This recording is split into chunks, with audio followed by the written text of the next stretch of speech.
I'm going to go to Mr. Eggleston here in the front row, who almost by default always gets the first question. We say he's the Helen Thomas of this of this show.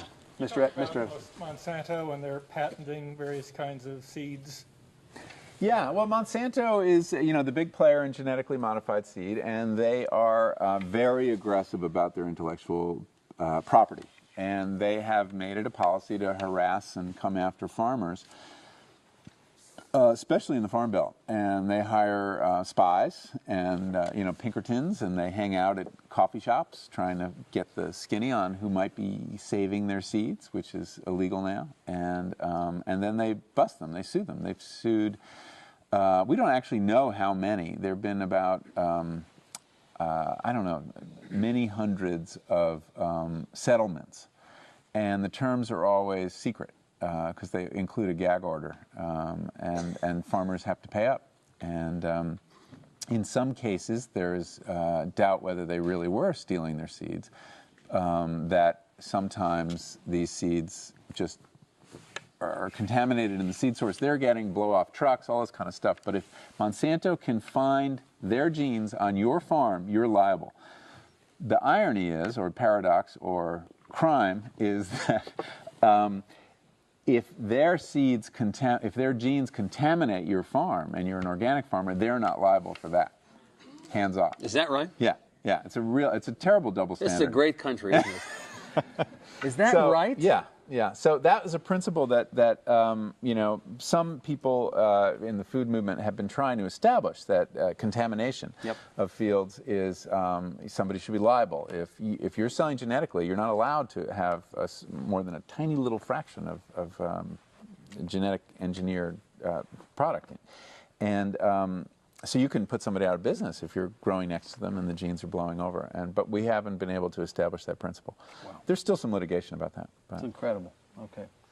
Let me go over here, and then, ma'am, I'll come to you next, please. Do you feel that you are more effective as a spokesperson as an omnivore than you would be as a vegan? Oh, absolutely. Absolutely. Nobody would listen to me if I were a vegan. I'm a secret vegan, actually. I haven't told anyone. Is that right? Secretly?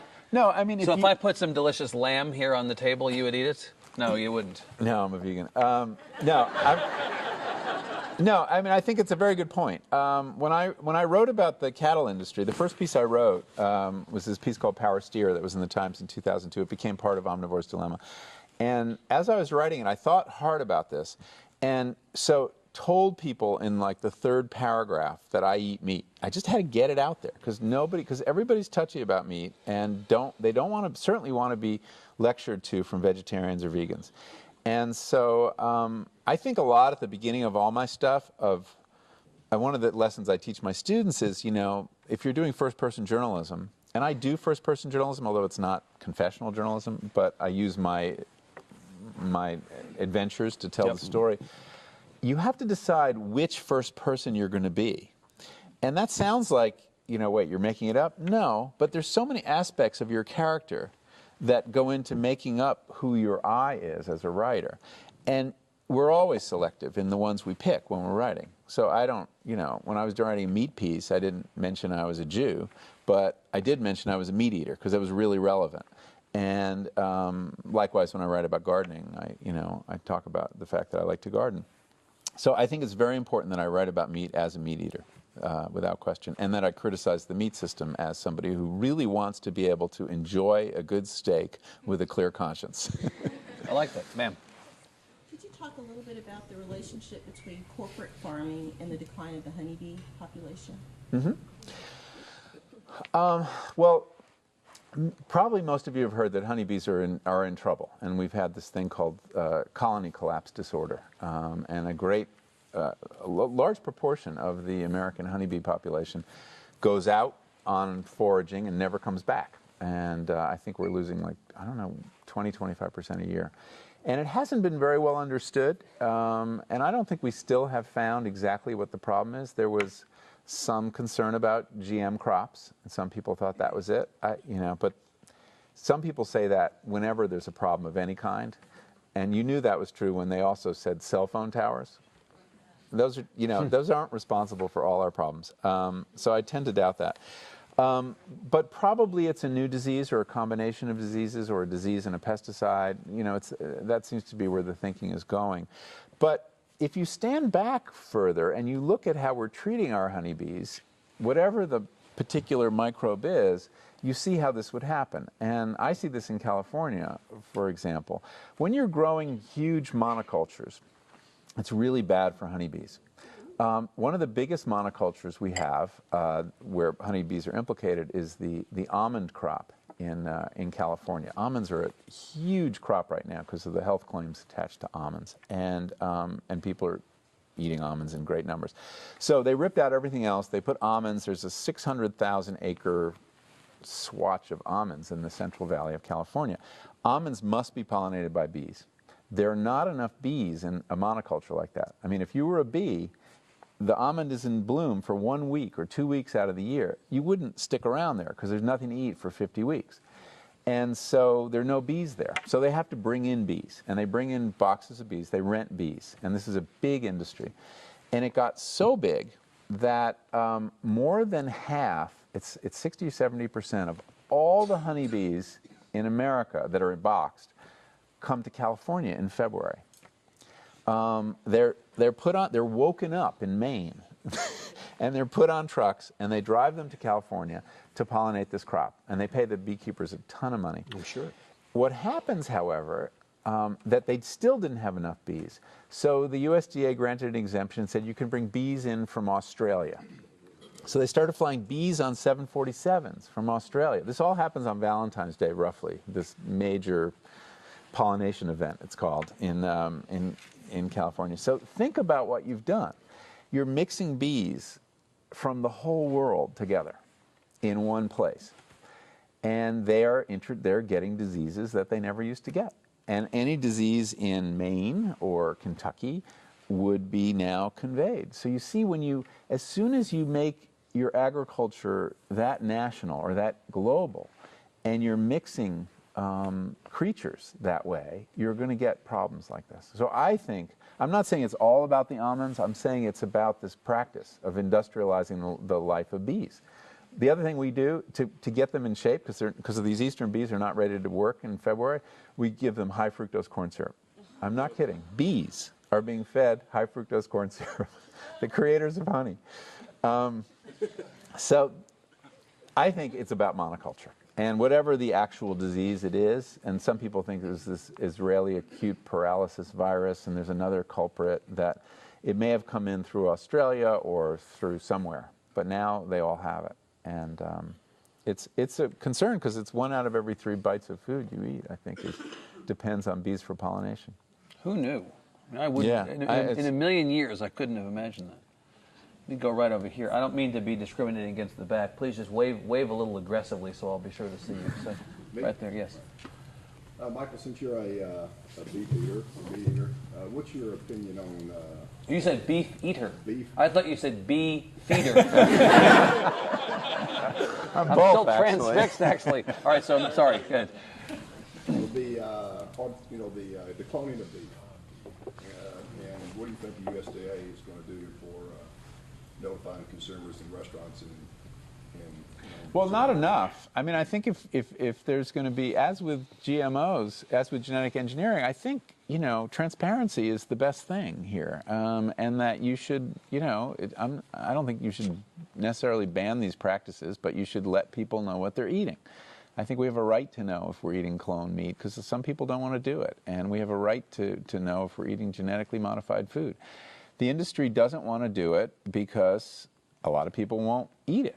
And that's one reason. The other reason is they don't want, if there is a problem with it, a health problem, I think the reason that that biotechnology fights labeling is actually a liability concern. They want to make it really hard if there ever is a new allergen introduced through these technologies. They want to make it very hard to trace it. And if you don't label the food, it's very hard to trace it because they don't have they don't have a limit on liability for biotechnology. They thought about getting it the way the nuclear industry has this limitation. They don't have it. So I think that's their Achilles heel, and they're really nervous. If they ever screw up and put something out there, they don't want us to be able to, connect the dots. Would you eat cloned beef? Not if I had a choice. Why? Why would you eat cloned beef? But What does it offer you? What if you didn't have a choice? Would I stop eating beef because there was a chance that it was cloned? Yeah. But there would always be somebody, raising grass-fed meat. I guess the question is, I'm accepting all of your concerns, but I'm also asking, despite those, I have no reason to believe that cloned beef is unhealthy. And in fact, it's not going to be for food animals. It's going to be for breeding stock. Right. It's going to be, essentially. So, that's the real scenario here. So you're going to eat the son of cloned beef, more likely. It's like with GM technology. You're making it sound even more delicious as you talk. That's the problem. Yeah. We have these cultural ideas about food. They're very powerful. And we like the idea of our cattle, roaming on grassy fields and eating the diet that they were, evolved to do. And when you start, there's a reason that even feedlot beef has images of farmers with, 10-gallon hats on. Because there's something about that image we like. And there's something about a feedlot we really don't like. And that's why they don't let us come visit very often. And they don't take school trips to feedlots. They take them to ranches. And we should pay attention to that. That's not just nostalgia. So I haven't read anything that convinced me that eating GM food is going to hurt me. I'd still rather not do it. You'd rather not do it. I get it. Okay, I'm now I'm gonna go over there in the very back and then in the front. So right there first.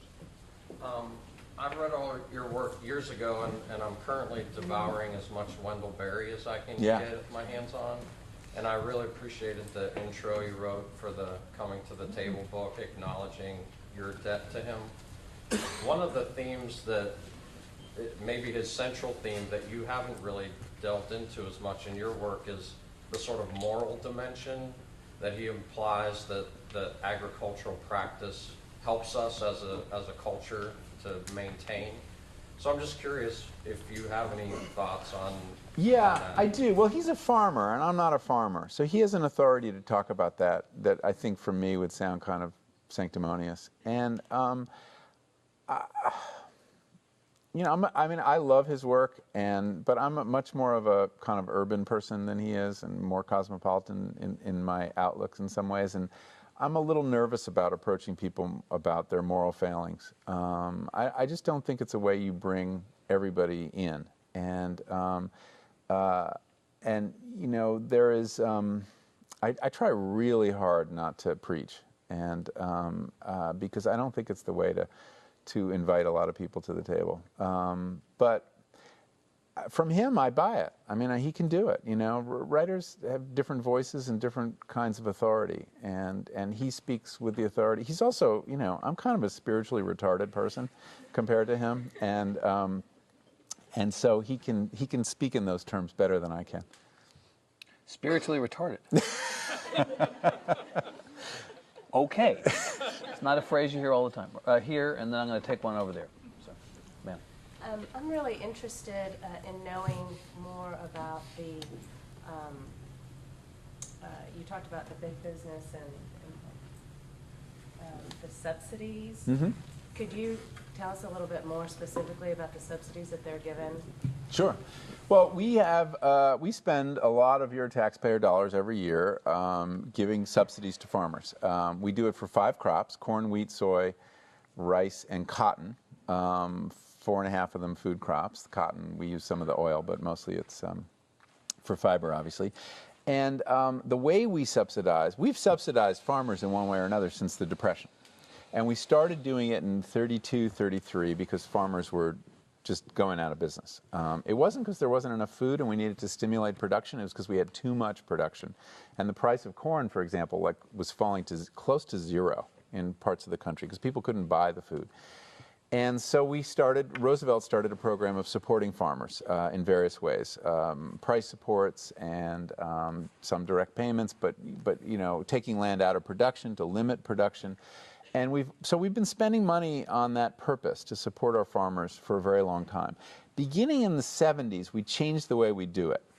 And instead of lending farmers money so they could keep their product off the market until the market recovered in the spring or the summer, we started just cutting them checks. And we did that. So to the farmers, it sort of seemed the same basic deal, a loan versus a check. Because with the loans, they would pay them back when they sold the crop, or the government would take the corn if the price didn't recover and put it in a grain reserve. We basically changed the emphasis from helping farmers and keeping prices at a certain level so they would be whole, to cutting them checks and encouraging them to dump lots of produce onto the market. And prices fell. And that's what we wanted. This happens during the Nixon administration. It starts with Earl Butz, his Secretary of Agriculture. We had a moment of high food prices in the 70s, and we wanted to drive down food prices. And so the whole system changed to just basically writing farmers checks and forcing down prices. It hasn't worked very well for farmers in most years. Right now it's working, but because of ethanol in China. But so right now you get paid by the bushel for how much you can grow.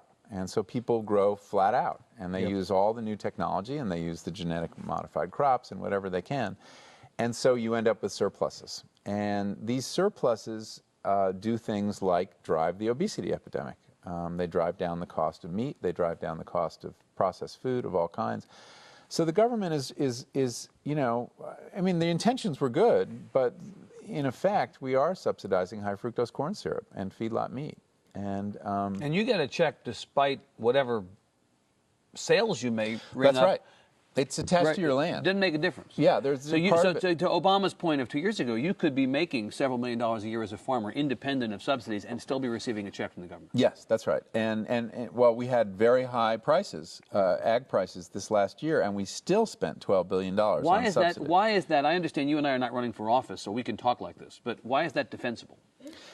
Well, it's really not defensible. The way it's defended is, first, it's done in the name of family farmers, which is, you know, a kind of magic term. You see the defense of the estate tax atrocity now is, oh, it's going to help family farmers. This is what Blanche Lincoln was saying yesterday. So that's one thing. But the main thing is that you have this interesting political deal in Washington that was struck way back in the 60s, that the people who support, the urban legislators who support food stamps, which is a huge program, it's $60 or $100 billion a year, that food stamps are in the same bill with the subsidies, okay? It's the Farm Bill. And so the deal is that the hunger activists, as they're called, the hunger lobby, as they're called, in a kind of ugly term, will not question subsidies, and the subsidy supporters will not question food stamps. And so you have this marriage that keeps both things going. And at various times, you know, when food stamps have a much bigger constituency today now than agricultural subsidies, which really help very few. I mean, it's maybe less than 1 million farmers, probably, whereas the recipients of food stamps are tens of millions of people. You know, if you talk to people who are on the food stamp side, well, you know, what if we broke up these two bills? It would be amazing what would happen. I mean, you could actually have a serious look at subsidies. They're terrified to do that. They think they'll be politically naked and they'll be attacked. And they may be right, you know, in time. So that keeps the whole contraption moving forward. The politics of the farm, you know, the more I study politics, the more you realize it's the initial conditions of the game that dictate the outcome, you know, how what's in, that it's an omnibus bill and not a series of bills. Yep. It dictates the outcome, that farm state legislatures dominate the ag committees. I mean, one of the things we need is to get urban legislators interested in serving on the farm committees. That, you know, we need to represent eaters. Well, I've heard you say, you know, when they talk about a farm bill, it's not a farm bill, it's a food bill. And we have to think about it that way. And we have to put on these committees people who represent eaters, not just growers, right? And it's a health bill, too. Yeah. And what I'm hoping will happen is that people whose main source of financial contributions is the health insurance industry will start getting on these committees, because the health insurers have a powerful interest in the way Americans are eating right now. It's going to cost them a fortune under the new health care law, because basically they won't be able to force people out of their plans when they get chronic disease, and they won't be able to cherry pick, and that's what they're doing now. Right. They're dealing with chronic disease by keeping people likely to get it or who have it out. If they can't do that, they will make a lot of money every case of type 2 diabetes they can prevent. And they will then become allies of the food movement, I think. So, and then they will get on these committees. Yeah. But I'm a temperamental optimist, you should know. We have maybe time for two more. I'm going to very patient woman in orange in the back. Next. Michael, could you talk a little bit about, for everyone who wants information on food and kind of current food issues, and what website or organization do you think does a really good job of that's a good question. really stating the facts Resources. about what's going on? Yeah. Well, there's a couple out there. You know, I rely on, I think Grist, the environmental magazine online, does a really good job on food. They have a kind of food channel. That's one worth checking out. There's something called Civil Eats, which is a really good blog produced by, there's an editor in New York, editor in California. They do a really nice job of aggregating food stuff. Marion Nessel has a great website called foodpolitics.com. She blogs every day, you know, on issues, a little more on the nutrition than the ag side. If you go to my website and look under links, there's a whole lot of resources organized. If you're interested in policy, if you're interested in health, if you're interested in cooking, you can get a bunch of links there. It's michaelpollan.com. But there's some terrific resources on the web right now, and that's really what I do every day to just stay up to date on these issues. And there's even a great blog on the Farm Bill. I think it's called farmpolicy.org, but it's on my website. We're going to do two more. I'm going to do Ms. Richards, and then I'm going to do right there in the very back row, and that'll be it. Ma'am. With so much prepared food that's out there for people to eat, how do you convince people that it's fun to cook? Yeah, that's a good question. That's what I'm working on right now. I'm writing a book about cooking, and I'm trying to, you know, help people see first it's not as daunting as they think. A lot of people are convinced that it's like rocket science at this point, and how do you possibly braise a pork shoulder? And it's really not that hard. I'm amazed. It's the big secret of all these cookbook writers. But you know, by showing people what's at stake in cooking and what's been lost by not cooking. I mean, I think it's, you know, in the history of humankind, the fact that people's food is now cooked by giant corporations, you know, thousands of miles from where it's consumed. This is a radical shift, and it's had a big impact on our health. Because thus far, corporations haven't shown they can cook that well. And there are reasons for this. I mean, one is greed, that, you know, you take shortcuts, and the shortcuts in food happen to be unhealthy. I mean, salt, fat, and sugar are very cheap to buy as raw materials, but we get too many of them. But there are other reasons too. If you're going to be freezing it, you have to add all sorts of things to keep it from looking just really disgusting when you open it up. And you know, food's not meant to be treated that way.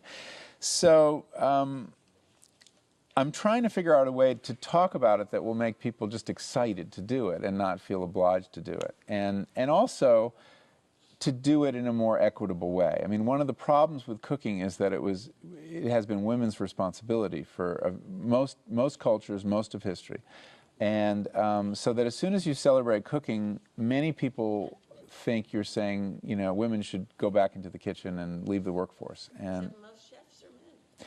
well, that's right. And I think the image of cooking has changed. And my son, who's 18 and really likes to cook, he has no conception that food is women's work. He sees these chefs on TV who he admires. He knows chefs, so I think we have an opportunity to develop a non-sexist culture of cooking, and that's what we need. And you know, men are. If you look at the statistics on the decline of cooking, the one thing that's ticked up is men. And that women in their 20s and 30s are not tolerating men who won't cook. And I think that's a very healthy thing. They tend to be grilling mostly, but that's a start. Steve, can I do one more? Are you okay if just do one more? One more. Okay, I Sure. cited this person's hand up, and I don't want to blow her off now. So, last question. Okay, so on a different topic, both were great last questions, so thank you. I recently heard an interview on NPR with Raj Patel, who was talking about, he gave this one sentence quote about 40 years from now, when we have 9 billion people to feed on the planet, and we're not going to have cheap oil or cheap water to do it, what agriculture is going to look like. And I wondered if you could talk about that just a little bit. Yeah. Well, I mean, the answer is I don't really know what it's going to look like, but it's really scary to contemplate doing it without lots of water and without lots of fossil fuel. Many more people are going to be growing food. You will not have the United States, a country of 350 million with 1 million full-time farmers. I mean, think about it. Each farmer feeding 350 people. That's amazing. But that's only because of fossil fuel. That's the only thing that allows us to do it that way. So that we will need to survive in that world, we will need more farmers by the tens of millions. It's very hard to imagine that many people going back to the land. I mean, there is a little bit of a move back to the land right now, but we're going to need a tidal wave. Because what will replace that fossil fuel will be labor, human labor. And because that's mostly what that fossil fuel has done for agriculture, is simplify it, mechanize it, make it a lot bigger. You can grow tremendous amounts of food in a small space. Anyone who gardens knows that the productivity actually of small-scale agriculture is greater than industrial agriculture, but it's also much more labor-intensive. And that's what I see as the great limiting factor. It's not a technical problem. It's not a breeding problem. It really is going to be, eyes on the land problem. And we have the land to do it, but we're just going to have to organize our farms much more intensively. And maybe we can figure out a way to do it with machinery. But there's a real link between monocultures, fossil fuel, and the kind of food we eat. And that's going to get broken because we're not going to have that kind of oil. So, people say, well, can organic food feed the world? And we don't honestly know the answer to that question, but we do know this. We know that industrial agriculture is not feeding the world right now, that we have 1 billion hungry people, and we have plenty of industrial food. We have surpluses of industrial food around the world. So the problem is not just production. It's distribution and who can claim the food and where the food is. But we're going to have to find a way, because the option of continuing on this path depends on things we can't depend on. Stable climate, lots of fossil fuel, lots of water for irrigation. And so we're going to have to find other ways to do it. There's a lot of slack in this system, though. I mean, you should know that half the grain we're growing is feeding animals, that meat eating is a tremendous, if you reduced meat eating by 10, 20, 30%, the product, there would be plenty of land, plenty of food. So that there are some big areas of slack. If you lose a lot of energy when you go up the food chain, and right now most of our food is going to feed animals, and so meat eating, I think, will be a very contentious issue going forward. Well, Michael, let's catch a plane. And we're honored to have had this much time with you. It was great. Well, thank you. Let's give another big hand. Michael Pollan. Thank you all very much for coming. Thank you. Thank you.